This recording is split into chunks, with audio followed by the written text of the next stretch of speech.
All this week in a series we call Champions for Change, we're highlighting everyday people who are making positive changes and getting things done. Today, I introduce you to a local police chief in Connecticut who started implementing serious police reform years before it became a national conversation following George Floyd's murder.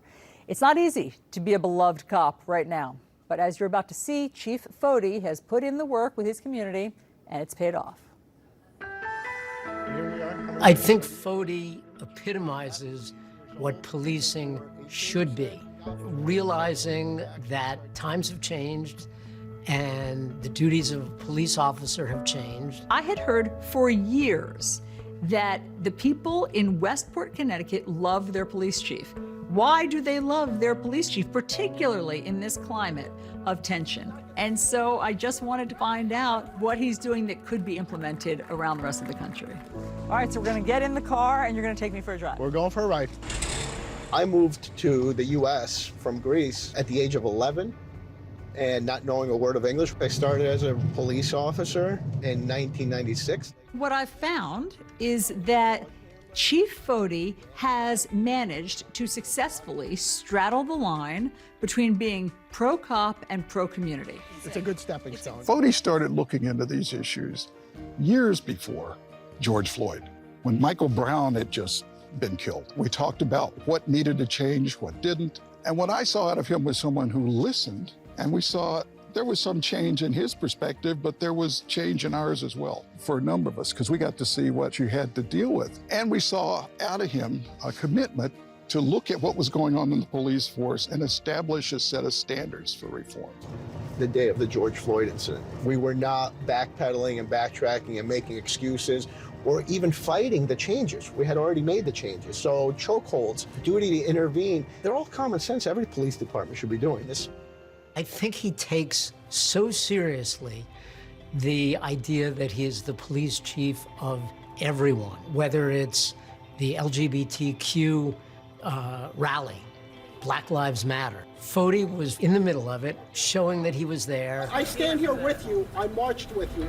I specifically said to the group that I will kneel with you, but I will kneel with you for a moment of silence. I will kneel with you for a moment of prayer, and I will kneel for you against police brutality. I will absolutely not kneel with you against police, and I will not kneel with you against the flag.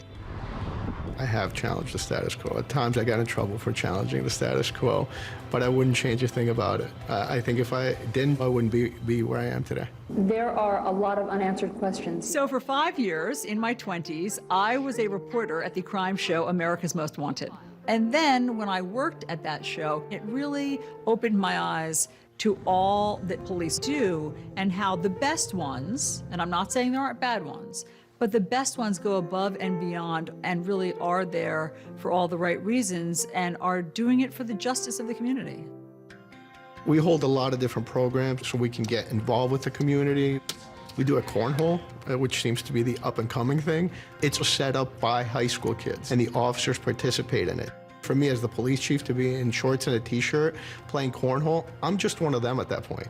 Where that helps, when there's a crisis or when something's happening at the high school and we've had real lockdowns, these kids have had the comfort to go to the school resource officer.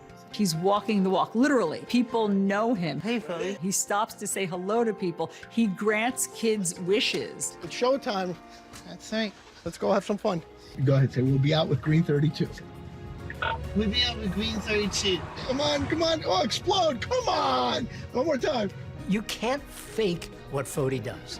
You can't fake his smile. You can't fake his enthusiasm.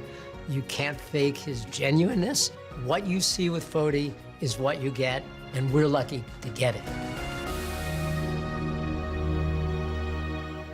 You know, we have the conversations about community policing often, and sometimes people see that as just in uniform, walking the streets, having conversations with people sitting on the stoop. But what he does is shorts and t-shirt, we'll play cornhole.